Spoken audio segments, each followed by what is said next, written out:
Hello everyone, we already started our unit number 4, which is completely depend on central nervous system or the drug act on central nervous system. हा जो आपला unit number 4 आहे तो 3 पार्टमध्ये divide झाला आहे. ज्याला फर्स्ट पार्ट आहे सिडेटिव्ह आणि हिप्नोटिक, सेकंड वन आहे anti psychotic and third one आहे अँटी कन्व्हल्जंट एजंट. ओके, सो जो फर्स्ट टॉपिक आहे दॅट इज सिडेटिव्ह आणि हिप्नोटिक, त्याबद्दल आपण ऑलरेडी डिस्कस केलेला आहे. प्रिव्हियस लेक्चर जो आहे तो कम्प्लिटली त्यावरती डिपेंड आहे. जेव्हा आपण लेक्चर नंबर 1 दॅट इज सिडेटिव्ह आणि हिप्नोटिक्सवरती डिस्कस केलं होतं तेव्हा बघितलं होतं की जेव्हा सेंट्रल नर्वस सिस्टम हे मेन पार्ट आपला ब्रेन आणि स्पायनल कॉर्ड असतो.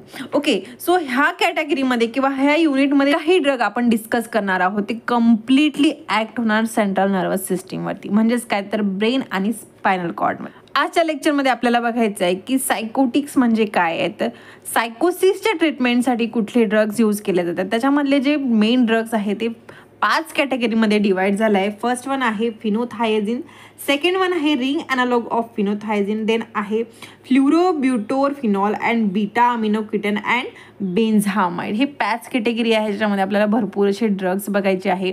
मेन इम्पॉर्टंट टॉपिक आहे आजचा तो आहे सार ऑफ फिनोथायझिन, जो बऱ्याचदा विचारला गेला आहे. प्लस एक जो ड्रग आहे क्लोरप्रोमॅझिन हायड्रोक्लोराईड, ज्याचं सिंथेसिस सुद्धा बघायचं आहे. ओके, बापरे, एवढा सगळा सिलेबस आणि एवढा सगळं आपण कसं काय करणार, एवढे सगळे ड्रग्स कसे आठवण ठेवणार, सिंथेसिस कसे आठवण ठेवणार, सार कसे आठवण ठेवणार, हे प्रत्येक स्टुडंटच्या मनामध्ये येतं. कारण युनिट नंबर 4 जर तुम्ही बघितला तर कम्प्लिटली हे जो पेज आहे ना, तर पेजमध्ये कम्प्लिटली युनिट नंबर 4 आहे.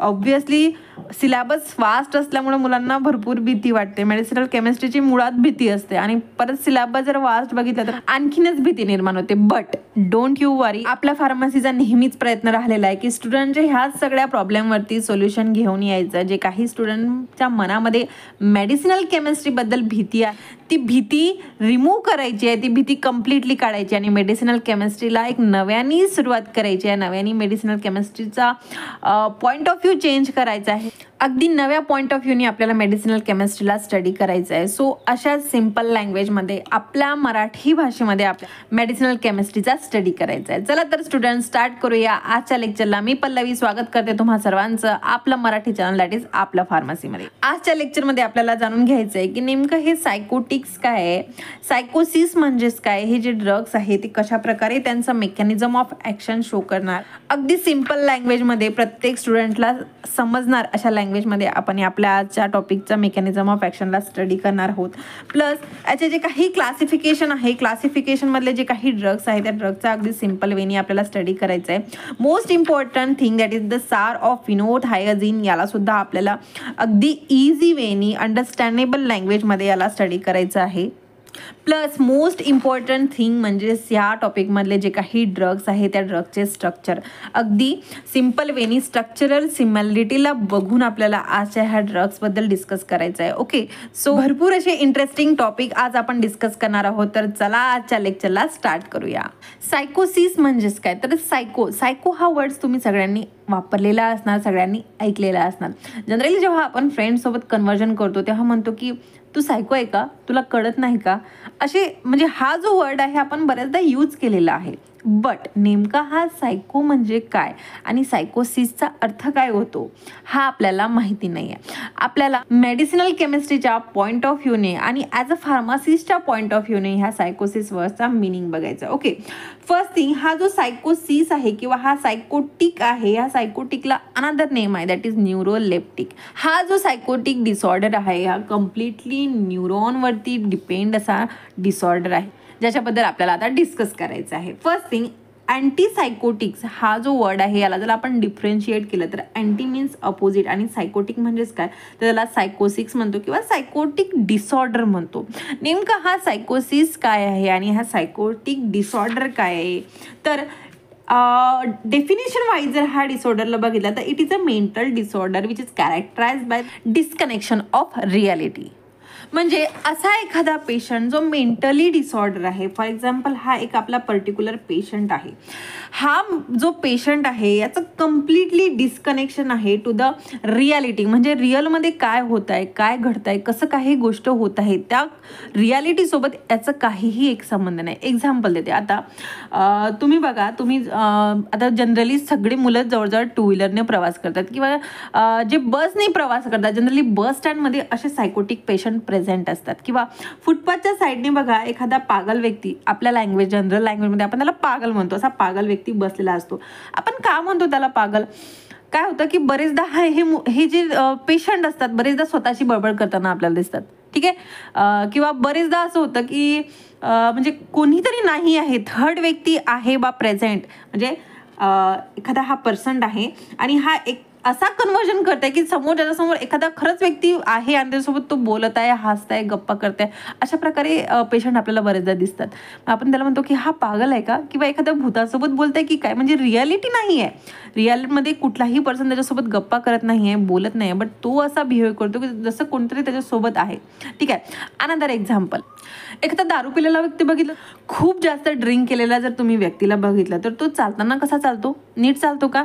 आपण कसं रस्त्याने जर आपल्याला जायचं असलं तर आपण व्यवस्थित आपलं जे काही म्हणजे स्टेप बाय स्टेप आपण चालतो, किंवा मध्ये जर गड्डा आला असणार तर आपण साईडला जाणार. बट हा जो ड्रिंक केलेला पर्टिक्युलर व्यक्ती आहे तो तसा चालतो का? नाही. का नाही चालत? तो काय होतं, कधी राईटला जातो, कधी लेफ्टला जातो, डुलडाल म्हणतो आपण त्याला, नाही का? हा व्यक्ती बघा दारू पिलेला कसा जातो, असं म्हणतो ना आपण आपल्या लँग्वेजमध्ये.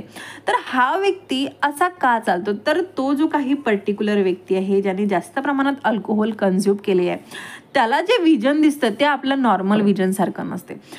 तो जेव्हा रस्त्याने चालत असणार तर त्याला काय होतं की प्लेन रस्ता आहे तर त्याला तिथं गड्डा दिसणार. म्हणून काय होतं, बरेच ठिकाणी तो जो अल्कोहोल कन्झ्युम केलेला किंवा ड्रिंक केलेला जो काही पर्टिक्युलर व्यक्ती आहे तो काय होणार, म्हणजे प्लेन रस्ता जरी असला तर तिथून उडी मारून जाणार. ठीक आहे. बट ॲक्च्युअलमध्ये जिथं खड्डा आहे तिथं तो उडी मारणार नाही, तो खड्ड्यात जाऊन पडणार. असं होतं का? तर त्यांची जे काही रियालिटी आहे, रियालिटीसोबत त्यांचं कुठल्याही प्रकारचं कनेक्शन नसतं. म्हणूनच मग आपण अशा ड्रग्सबद्दल डिस्कस करणार आहोत, अशा पेशंटबद्दल आपल्याला ट्रीटमेंट डिस्कस करायची आहे ज्या पेशंटची रियालिटीसोबत कुठल्याही प्रकारचं कनेक्शन नाही आहे. मग आता हे रियालिटीसोबत कनेक्शन का ब्रेक होतं, की याचे बरेचसे असे रिझन आहे, जसं मेंटल स्टेट किंवा एखादा इमोशनल स्ट्रेस किंवा धक्कादायक एखादी गोष्ट. म्हणजे आता बघा, अनदर एक एक्झाम्पल देतो तुम्हाला. म्हणजे काय होतं, एक्झाम्पल दिल्यानं मुलांना टॉपिक्स क्लिअर होतात आणि पुढचे जे काही ड्रग्स किंवा मेकॅनिझम ऑफ ॲक्शन स्टडी करताना इझी होते. म्हणून मी सतत एक्झाम्पल देत असते. ओके. अनदर एक्झाम्पल घेऊ की एखादा कपल आहे आणि त्या कपलमधला एखादा व्यक्ती, म्हणजे आता मेल आणि फिमेल आहे, आणि एखादा याच्यामधला जर मेल ऑफ झाला तर काय होतं, फिमेलला धक्का बसतो. ठीक आहे. मग अशा वेळेस ती जी फिमेल आहे तो जो काही धक्का सहन करू शकत नाही. बरेचदा अशा वेळेस असं काय होतं की ही जी फिमेल आहे तिला तो आहे म्हणून दिसतो, म्हणजे तो नसतो बट तो आहे म्हणून असा तिला भासतो आणि ती त्याच्यासोबत गप्पा करताना दिसते. म्हणून आपल्याला बघताना असं वाटतं की ही पागल झाली की काय. बट काय होतं की त्यांना हॅल्युजिनेशन होतं, म्हणजे जे नाही आहे ते सुद्धा त्यांना दिसायला लागतं. ओके. सो अशा वेळेस जी मेंटल डिसऑर्डर आहे, ती जी काही पर्टिक्युलर पेशंट आहे, तिची मेंटल कंडिशन आहे ती एक्साइटरी स्टेजमध्ये गेलेली आहे. म्हणजे जे काही नॉर्मली त्याचा ॲक्टिव्हिटी शो न करता तो एक्साइटमेंट स्टेजमध्ये असतो, म्हणजे जे काही ॲक्टिव्हिटी तो हायपर ॲक्टिव्हिटी शो करतो. सो मग अशा वेळेस त्या पेशंटला ट्रीटमेंट करण्यासाठी किंवा त्यांची काही एक्साइटमेंट आहे त्या एक्साइटमेंटला डिक्रीज करण्यासाठी आपण अँटीसायकोटिक ड्रग्स यूज करतो. Okay. So basic concept clear आहे तुम्हाला. आता हा जो सायकोटिक्स आहे किंवा सायकोसिस आहे कशामुळं होतो, मोस्ट कॉमन सिझोफ्रेनिया हा डिसऑर्डर आहे ज्याच्यामध्ये हा अँटीसायकोटिक एजंट्स मोस्ट कॉमनली यूज केल्या जातात. आता सिझोफ्रेनिया म्हणजेच काय, तर दुसरं तिसरं काही नाही, पागलपणा असणाराच आपण सिझोफ्रेनिया म्हणतो. म्हणजे आता गंमत म्हणून सांगते, जेव्हा मी स्टुडंट लाईफमध्ये होतो तेव्हा जेव्हा आमच्या टीचरनी हा आम्हाला टॉपिक शिकवला होता ना, तर तेव्हा बाकीच्या मुलांना चिडवण्यासाठी आम्ही शिझोफ्रेनिया हा वर्ड यूज करायचा. कारण कसं होतं, भांडण जर झाले तर आपण डायरेक्टली एखाद्या व्यक्तीला टॉन्ट मारायचं असं तर पागल म्हणू शकत नाही. तर त्याला आम्ही म्हणायचो की हा शिझोफ्रेनिया एक पेशंट आहे. ओके, काय होतं, नॉन फार्मासिस्ट पेशंटला हे कळत नाही, बट वी आर फार्मासिस्ट आणि आपल्याला सगळ्यांना माहिती असतं की शिझोफ्रेनिया काय. तर मग शिझोफ्रेनिया म्हणजेच काय, दुसरं तिसरं काही नाही तर पागलपणाच्या ट्रीटमेंटसाठी यूज केलेले ड्रग्स म्हणजेच काय, तर अँटीसायकोटिक ड्रग्स. ओके, सो शिझोफ्रेनियाच्या ट्रीटमेंटसाठी ह्या ड्रग्सचा यूज केला जातो. म्हणजेच काय, तर पेशंट ऑलवेज एक्साइटमेंट स्टेजमध्ये असतो किंवा त्याला ऑलवेज युफोरिबिया असतो, डेलिजन असतं किंवा ओव्हर ॲक्टिव्हिटी होते. म्हणजे जे गोष्ट नाही आहे ते गोष्टसुद्धा त्या पेशंटला दिसावं लागतं. ओके, त्या कंडिशनला आपण शिझोफ्रेनिया म्हणतो. Another bipolar disorder. एक एक्झाम्पल सांगते ह्या डिसऑर्डरचं, की आता मूवीचं नाव तर नाही आठवत, बट एक हिरो असतो जो बायपोलर डिसऑर्डरपासून सफर करतो. म्हणजेच काय, ते मला ॲक्च्युली पिक्चरचं नाव नाही आठवत आहे, बट तो काय साऊथचा मूवी आहे आणि तो पर्टिक्युलर जो हिरो आहे तो काय करतो, बऱ्याचशा लोकांना मारतो. मारल्यानंतर एक त्याची ती साईड आहे की तो लोकांना मारतो किंवा आणि अनदर त्याची साईड आहे की तो खूपच भित्रा दाखवलेला आहे. आता मला नाव नाही माहिती, बट काय होतं की म्हणजे एकच पर्टिक्युलर व्यक्ती आहे, तो 2 व्यक्तीची लाईफ जगत आहे. म्हणजे एकाला तो किल करायचं काम करतो आहे आणि एकाला तो खूपच साधूसारखा वागताना दिसतो. ओके, असा एक तो मूवी आहे. लक्षात आलं असणार की मग असा व्यक्ती जो कधीतरी एक्साइटमेंट झालेला असतो, म्हणजे क्षणात हसणार, क्षणात डिप्रेस होणार, म्हणजेच काय, त्याचं मूड कंटिन्युअसली स्विंग होतो. सो अशा डिसऑर्डरसाठी सुद्धा आपले ड्रग्स यूज केले जाते. अनदर स्लीप डेप्रिवेशन, म्हणजेच काय, ते कम्प्लिटली स्लीप लॉस झालेली असणार किंवा जेव्हा ब्रेन आपला हायपर ॲक्टिव्ह असतो तेव्हा काय होतं, झोप येत नाही. मग ह्या सगळ्या गोष्टीला ट्रीट करायसाठी सुद्धा हा आपला ड्रग यूज केला जातो. Another substance use such as alcohol, sometimes drugs. म्हणजे एखादा पर्टिक्युलर व्यक्ती खूप जास्त अल्कोहोल कन्झ्युम करत असणार, हायपर ॲक्टिव्ह असणार किंवा ड्रग्स जे यूज करतात त्यांच्या ड्रग्स ॲडिक्शन जर झाले असणार तर त्याला ट्रीट करायसाठी सुद्धा आपले ड्रग्स यूज केले जाते. देन स्ट्रेसमुळे सुद्धा सायकोसिस होतं. स्ट्रेस हे खूप जास्त मोस्ट कॉमन रिझन आहे सायकोसिससाठी. ओके, सो हे काही बेसिक्स रिझन आहे ज्याच्यामुळे सायकोसिस होतो. सिम्टम्स कुठले कुठले आहे, तर फर्स्ट आहे हॅल्युजिनेशन. हॅल्युजिनेशन म्हणजेच काय, तर जे काही नाही आहे ते सगळं दिसणार, म्हणजे इमॅजिनेशन जे आपण करतो ते इमॅजिनेशन त्यांना दिसतं. ठीक, ओके, सो त्याला आपण hallucination. Then delusion, then abnormal behaviour. ठीक आहे, नॉर्मल नाही, काहीतरी वेगळंच वागणार ते लोक. Then then talking incoherent, aggressive, anxiety, confusion, thoughts of suicides, असे वेरियस सिम्टम्स आहे या डिसऑर्डरचे. ओके, सो अँटीसायकोटिक्स ड्रग्स काय करतात, हे कम्प्लिटली क्युअर करू शकत नाही. हा जो काही डिसीज आहे किंवा डिसऑर्डर, डिसीज म्हटल्यापेक्षा डिसऑर्डर आहे, याला कम्प्लिटली क्युअर करू शकत नाही, बट याचे काही सिम्टम्स आहे, त्या सिम्टम्सला तो डिक्रीज करतो. सिम्टमॅटिकली याला आपण ट्रीट करतो, याला कम्प्लिटली क्युअर करू शकत नाही. Okay, mechanism of action. Let me clear one thing. ह्या कॅटेगरीमध्ये जे काही ड्रग्स आहे, म्हणजे याचे 5 क्लासिफिकेशन आहे आणि या 5ही क्लासिफिकेशनमधले जे ड्रग्स आहे, प्रत्येक ड्रगचं मेकॅनिझम ऑफ ॲक्शन आणि युजेस हे सेम आहेत. कारण कॅटेगरी सेम आहे, सो युजेस आणि मेकॅनिझम ऑफ ॲक्शन सेम आहे. आपण जनरल मेकॅनिझम ऑफ ॲक्शन बघणार. सो ह्या सगळ्या ड्रग्सला तोच मेकॅनिझम ऑफ ॲक्शन लागू होतो. मेकॅनिझम ऑफ ॲक्शन काय आहे, तर थेरॉटिकली खूप बोर होतं, याला आपण थोडं डायग्रॅमॅटिकली स्टडी करूया. नॉर्मली आपल्याला माहिती आहे की जे काही नर्वस सिस्टीम आहे किंवा आपला जो सेंट्रल नर्वस सिस्टीम आहे तो ऑपरेट कोण करतो, तर हा आपला ब्रेन ऑपरेट करतो. ब्रेनमध्ये काय प्रेझेंट आहे, तर ब्रेनमध्ये वेरियस न्यूरॉन्स प्रेझेंट आहे जे एकामेकाला कनेक्ट झालेले आहे आणि ते काय करतात, from one side to the other side जे काही इम्पल्सेस आहे, जे काही मॅसेज आहे ते ट्रान्सफर करतात. आता हे जे मॅसेज आहे ते मॅसेज ट्रान्सफर करतात with the help of some neurotransmitters. हे ऑलरेडी आपण स्टडी केलं आहे. ओके, हे जे काही न्यूरो ट्रान्समीटर्स आहे डिफरंट आहे सिम्पॅथॅटिक नर्वस सिस्टीममध्ये आणि पॅरासिम्पॅथॅटिक नर्वस सिस्टीममध्ये. ओके, आता जे काही नर्व्स ब्रेनमध्ये फ्लो होतात किंवा जे काही इम्पल्सेस ब्रेनमध्ये वर्क करतात. तर जी नर्व सिस्टीम ब्रेनमध्ये ॲक्ट होते त्याला आपण सेंट्रल नर्वस सिस्टीम होतो. आणि सेंट्रल नर्वस सिस्टीममध्ये जे न्यूरो ट्रान्समीटर वर्क करतात, स्पेशली डोपामाइन हा न्यूरो ट्रान्समीटर आहे, तो या सेंट्रल नर्वस सिस्टीममध्ये most of the time work करतो. ओके, मग आता ह्या अशा पेशंटमध्ये काय होतं की डोपामाइनचं कॉन्सन्ट्रेशन इन्क्रीज होतं. कशा प्रकारे इन्क्रीज होतं? आता फॉर एक्झाम्पल ही आपली प्री सायनॅप्टिक न्यूरॉन आहे, हा पोर्शनला आधी डिस्कस करूया. आणि हा पोस्ट सायनॅप्टिक न्यूरॉन आहे. डोपामाइनचे काही रिसेप्टार्स असतात, D1, D2, D3 हे 3 रिसेप्टार्स असतात डोपामाइनचे.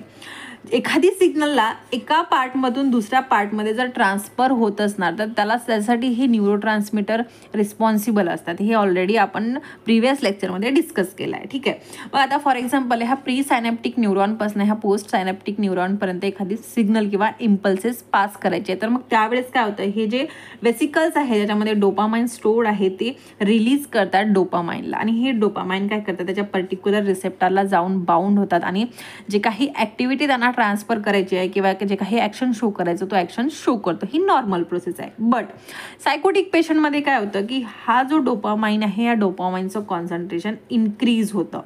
डोपामाइनचं कॉन्सन्ट्रेशन इन्क्रीज झाल्यामुळं काय होतं, पेशंट हायपर ॲक्टिव्ह होतं. हायपर ॲक्टिव्ह झाल्यामुळं हे जे काही सिम्पटम्स आता आपण डिस्कस केले ते सिम्पटम्स पेशंटमध्ये दिसून येतात.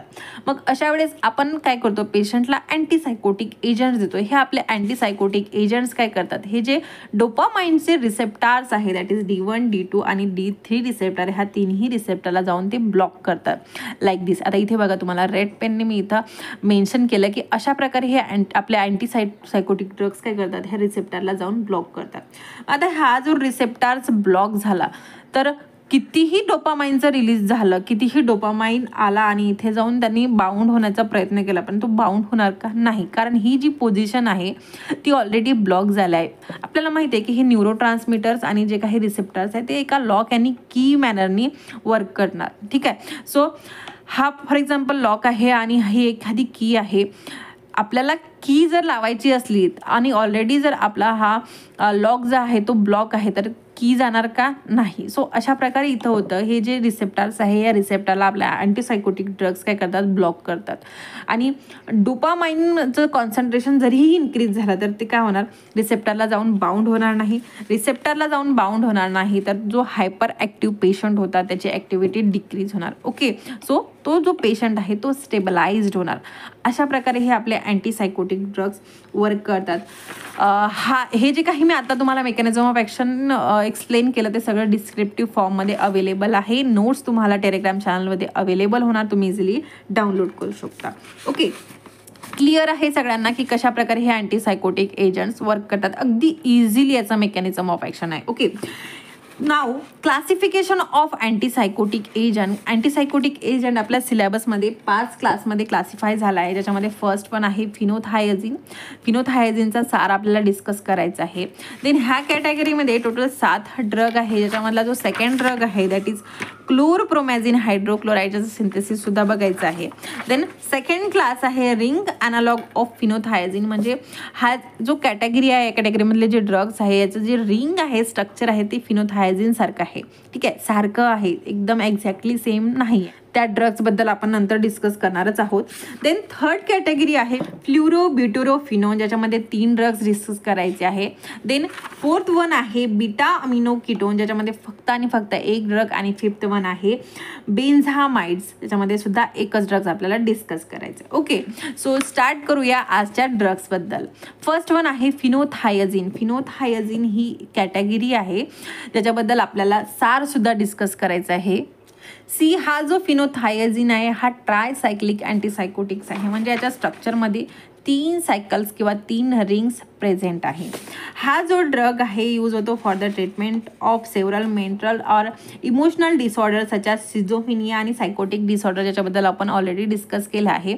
हा जो ड्रग आहे तो नॉन सिलेक्टिव्ह आहे. नॉन सिलेक्टिव्ह म्हणजेच काय, तर आपण 3 रिसेप्टार्स बघितले होते D1 D2 D3. Selective agents म्हणजेच काय तर ते सिलेक्टिव्हली पर्टिक्युलर एकाच रिसेप्टरला जाऊन बाउंड होणार किंवा 2 किंवा 3 जे काही त्याचं नेचर आहे त्या सिलेक्टिव्ह रिसेप्टरला जाऊन बाउंड होणार. म्हणजेच आता एखादा D2 सिलेक्टिव्ह ड्रग्स आहे मग तो काय होणार फक्त आणि फक्त D2 रिसेप्टरला जाऊन बाउंड होणार. बट हा जो आपला ड्रग आहे तो नॉन सिलेक्टिव्ह आहे म्हणजे तिन्ही रिसेप्टरला जाऊन तो बाउंड होणार आणि त्याचा मेकॅनिझम ऑफ ॲक्शन शो करणार. Okay, so it is a non selective and competitive antagonist. Competitive म्हणजेच काय तर त्यांच्यामध्ये कॉम्पिटिशन होणार between the dopamine and our antipsychotic agent. Okay, so हा जो ड्रग आहे कॉम्पिटेटिव्ह अँटागोनिस्ट आहे. अँटागोनिस्ट म्हणजेच काय तर अपोजिट वर्क करणारा आहे D1 आणि D2 रिसेप्टरसोबत. ओके, सो हा काय करणार डोपामाइनचं जे काही ॲक्टिव्हिटी आहे त्या ॲक्टिव्हिटीला ब्लॉक करणार. म्हणजे सेम हा काय करणार नॉन सिलेक्टिव्हली D1 D2 आणि D3 वरती जाऊन ॲक्ट होणार, याला ब्लॉक करणार.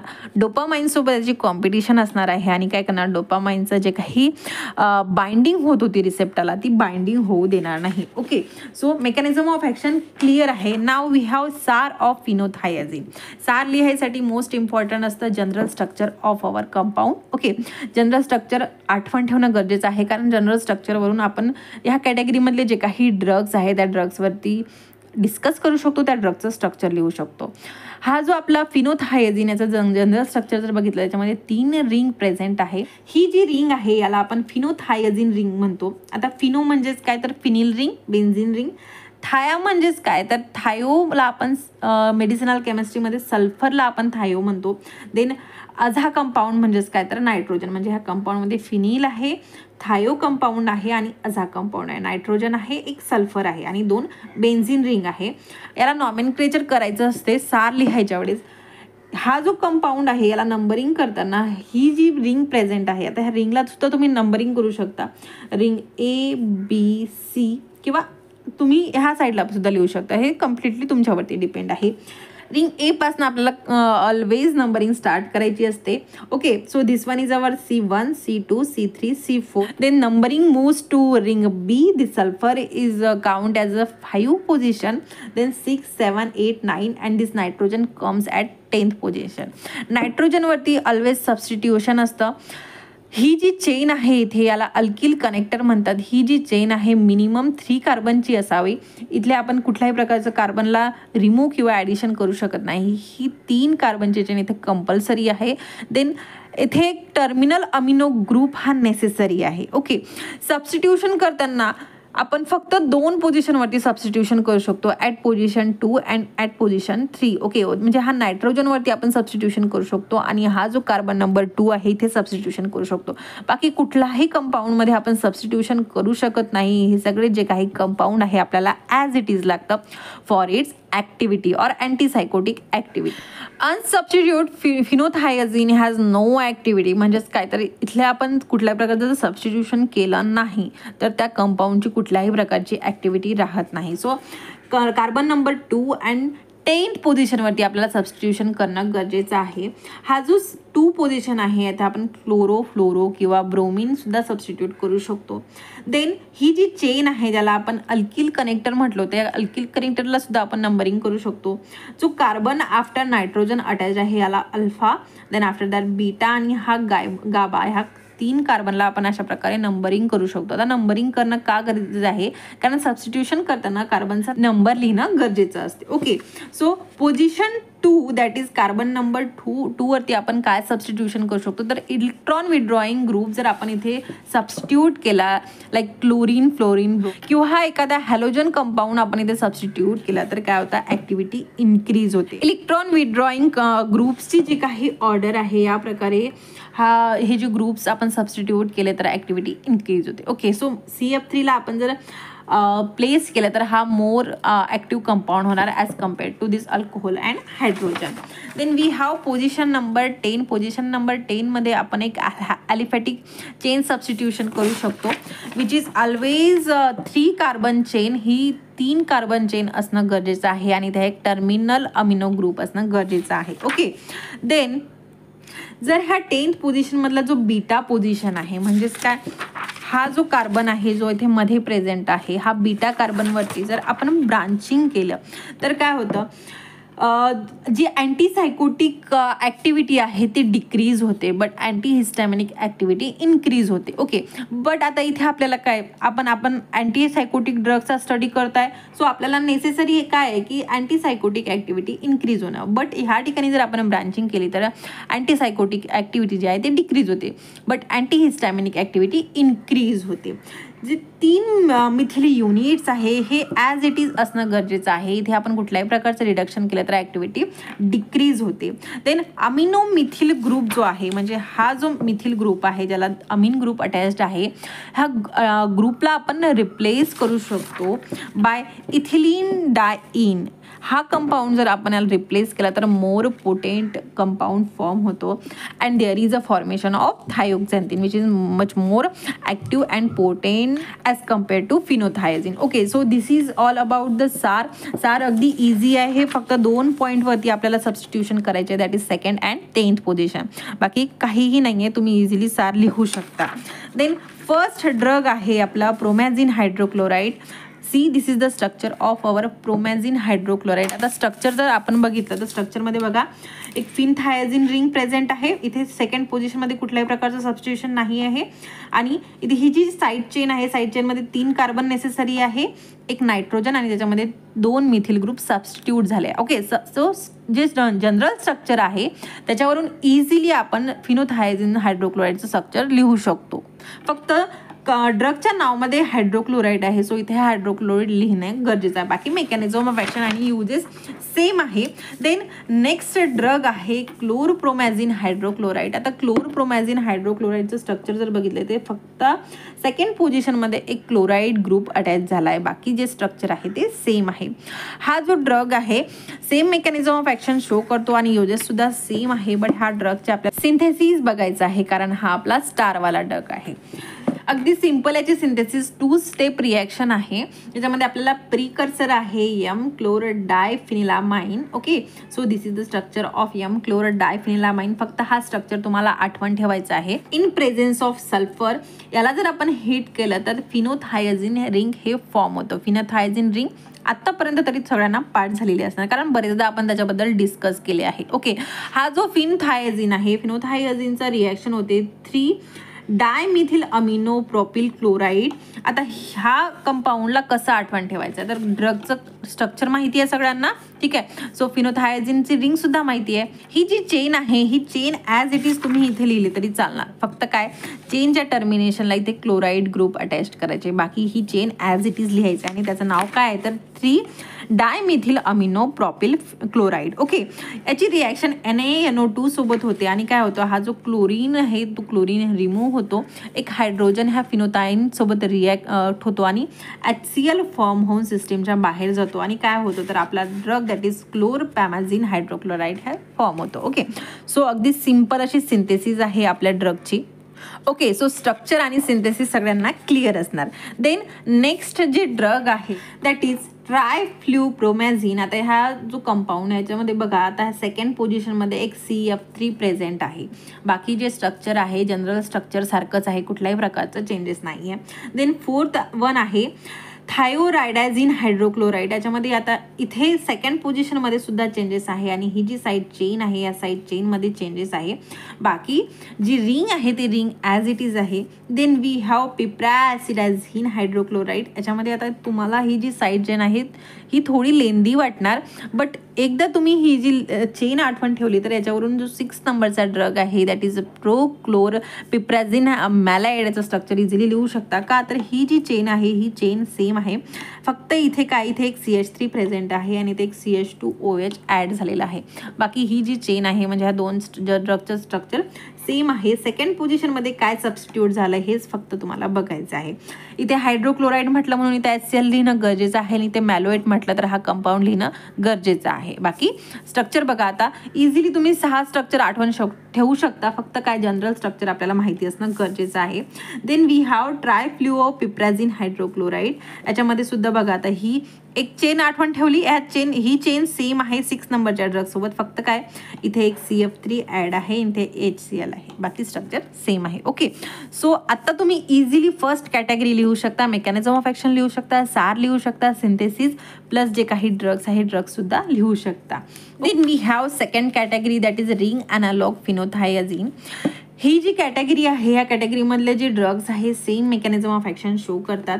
हे काय करतात, डोपामाइन रिसेप्टरला जाऊन बाउंड करतात आणि जे काही डोपामाइनची ॲक्टिव्हिटी आहे त्याला डिक्रीज करतात.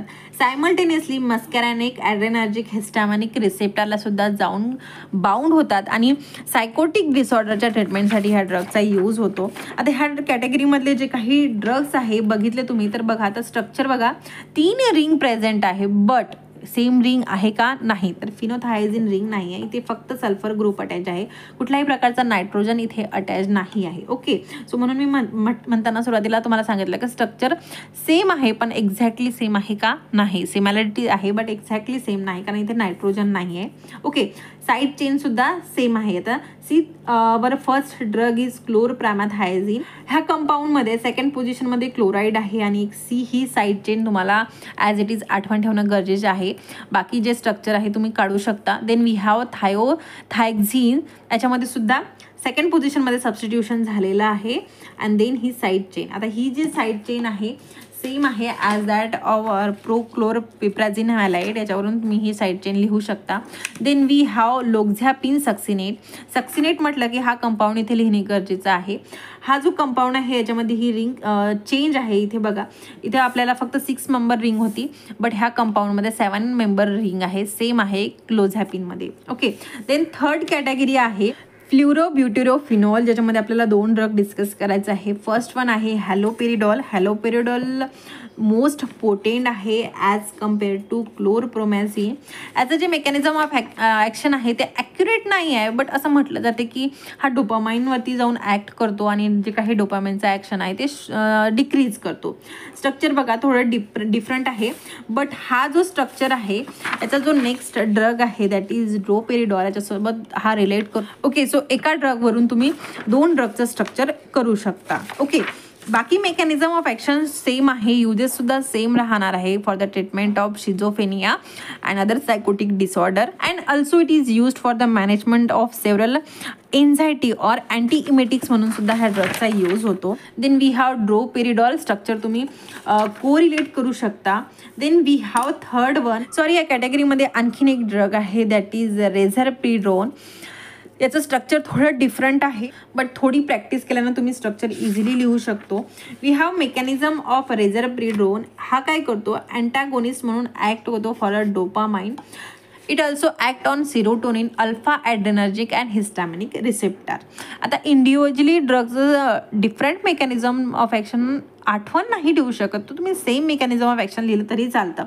फक्त काय मेडिसिनल केमिस्ट्रीमध्ये आपल्याला स्ट्रक्चर बरोबर लिहिणं गरजेचं असते. बाकी थोड्या गोष्टी मागं पुढं चालतात, कारण युजेस ऑलमोस्ट सेम असतात. मेकॅनिझम ऑफ ॲक्शन एका कॅटेगरीमधल्या ड्रगच्या सेम असतात. Okay, uses use for the treatment of schizophrenia and other psychotic disorder and also use for the mood disorder किंवा mood swing disorder. Then fourth category आहे beta amino ketone. यामधला first drug आहे molindone hydrochloride. आता मॅलिंड्रोन हायड्रोक्लोराईडचं structure बघायचं, ते एक ring आहे ज्याच्यामध्ये एक ऑक्सिजन आणि नायट्रोजन प्रेझेंट आहे, ज्याला 2 अनदर रिंग अटॅच्ड आहे. मेकॅनिझम ऑफ ॲक्शन काय, तर हा D2 दॅट इज डोपामाइन 2 रिसेप्टरला जाऊन ॲक्ट होतो आणि जे काही डोपामाइनची ॲक्टिव्हिटी आहे त्याला डिक्रीज करतो. म्हणजे आपण याला म्हणू शकतो की हा सिलेक्टिव्हली बाइंड होतो D2 रिसेप्टरला. युजेस सेम आहे, use for the treatment of schizophrenia. Then we have last category that is benzamides. त्याच्यामधला फर्स्ट आणि लास्ट ड्रग आहे सल्फिराइड्स. सल्फिराइडचं स्ट्रक्चर बघा थोडं कॉम्प्लिकेटेड आहे, but practice makes man perfect. Okay, तो तुम्ही इझिली करू शकता कारण माझे स्टुडंट्स आहे. बाकी मेकॅनिझम ऑफ ॲक्शन सेम आहे, selectively binds to D2 receptors आणि use for the treatment of schizophrenia. So this is all about the psychotic डिसऑर्डर. आय होप तुम्हाला सगळे ड्रग्स क्लिअर असणार आणि लेक्चर खूप इझी वाटलं असणार. भेटूया नेक्स्ट लेक्चरमध्ये. Till then bye bye.